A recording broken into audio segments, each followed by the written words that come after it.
देखिए, विपक्ष के तेजस्वी यादव हो या राहुल गांधी हो, ये लोग जब भी बिहार से या भारत से बाहर जाते हैं तो ये लोग बिहार को भारत को शर्मिंदा करके ही आते हैं। तेजस्वी यादव यदि नेता प्रतिपक्ष सत्ता है तो फिर जब विधानसभा चलता है तो विधानसभा से गायब क्यों रहते हैं, आपकी भूमिका क्यों नहीं निभाते हैं? तो निश्चित रूप से उनके कुछ भी करने कहने से किसी को ना तो कोई लाभ होने वाला है ना तो कोई नुकसान होने वाला है। जहानाबाद के विधायक हैं राहुल कुमार जी, उन्होंने कहा है कि ये सरकार राहु और केतु की, इसका खामियाजा बिहार की जनता भुगतेगी पर नो कमेंट, नो कमेंट। यदि बिहार में महिलाओं की सुरक्षा को लेकर सवाल कर रहे हैं। देखिए, निश्चित रूप से जो भी दुर्घटना है इधर हाल में हुई हम लोगों के लिए बहुत ही चिंताजनक। लेकिन अच्छी बात यह है कि गृह मंत्रालय माननीय उप मुख्यमंत्री सम्राट चौधरी जी के नेतृत्व में तत्परता के साथ काम कर रहा है। केसेस जो हैंडल किए जा रहे हैं उसमें तेजी दिखाई जा रही है। Justice may be delayed but it is not denied and that is the way forward. निश्चित रूप से मुझे लगता है कि ठोस कार्रवाई भी होनी चाहिए और ऐसी कार्रवाई होनी चाहिए जो उदाहरण स्वरूप ऐसे दरिंद्रों के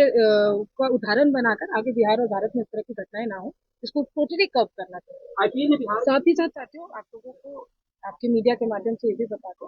कि एकलव्य रेजिडेंशियल स्कूल जो खेल विभाग की योजना थी जो बहुत समय से कुछ समय से बंद हो गई थी उसको फिर से चालू कर दिया गया है और एकलव्य रेजिडेंशियल स्कूल के माध्यम से अब बच्चों का रहना खाना और खेल की सही प्रशिक्षण भी अब दी जा रही है। इसी के साथ साथ जो हम लोग इंटरनेशनल और नेशनल कॉम्पिटिशन आयोजित कर रहे हैं बिहार में, तो एक तरफ बिहार के बच्चों को खिलाड़ियों को नेशनल इंटरनेशनल कॉम्पिटिशन का एक्सपोजर भी मिल रहा है, साथ ही साथ अपने जो एमेच्योर खिलाड़ी है उनको भी सही प्रशिक्षण के साथ आगे आने वाले बिहार के लिए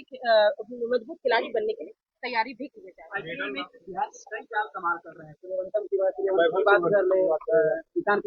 आई थिंक हाँ, क्रिकेटर्स की बात कीजिए तो एक तरफ कभी बुरा लगता था जब एसोसिएशन के बीच में लड़ाई होती थी और उस वजह से खिलाड़ियों का उसका खामियाजा भुगतना पड़ता था। अब देखिए वो लड़ाई भी नहीं रही और अब बिहार के बच्चे हर खेल में अच्छा कर रहे हैं, खासतौर से क्रिकेट के फील्ड में भी अच्छा कर रहे हैं। बीसीए जो बिहार क्रिकेट एसोसिएशन है अब बीएसएसए के साथ खेल विभाग के साथ आकर मोइनुल हक स्टेडियम का रिपेयर कार्य भी उन लोगों ने शुरू कर दिया है। खेल प्राधिकरण और खेल विभाग ने अपना इंटरनेशनल क्रिकेट स्टेडियम जो राजगीर में स्थित है लगभग उसका निर्माण कार्य पूरा हो गया है। सभी चीजें चाहे एसोसिएशन की बात हो या क्रिकेट ग्राउंड की बात हो, इनफैक्ट इंटरनेशनल इंफ्रास्ट्रक्चर की बात हो, सभी चीजों को एक तरीके से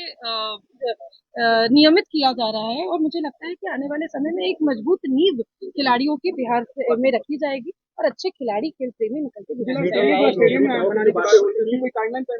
जिला स्तरीय स्टेडियम की टाइमलाइन नहीं तय हुई है, लेकिन कुछ स्टेडियम जैसे क्योंकि बहुत लंबी पुरानी चलन की योजना है तो कुछ ऐसे स्टेडियम थे जिन बन गए थे बहुत समय पहले लेकिन आज उनमें जीर्णोद्धार की आवश्यकता है। मेरे ख्याल से ये और मुझे लगता है कि विभाग का भी यही निर्णय है कि पॉलिसी बननी चाहिए वो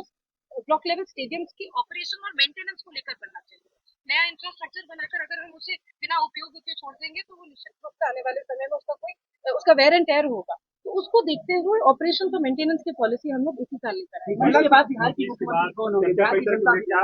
देखिए इसमें कोई दो मत नहीं है कि ये निर्णय लेने वाले लोग ना आप है ना मैं, हम लोग भारतीय जनता पार्टी के कार्यकर्ता है और भारतीय जनता पार्टी के लिए काम करते रहेंगे, चाहे वो पॉलिटिकल तरीका हो काम करने का या जो भी पद मिलेगा उस पद पर रहकर काम करें।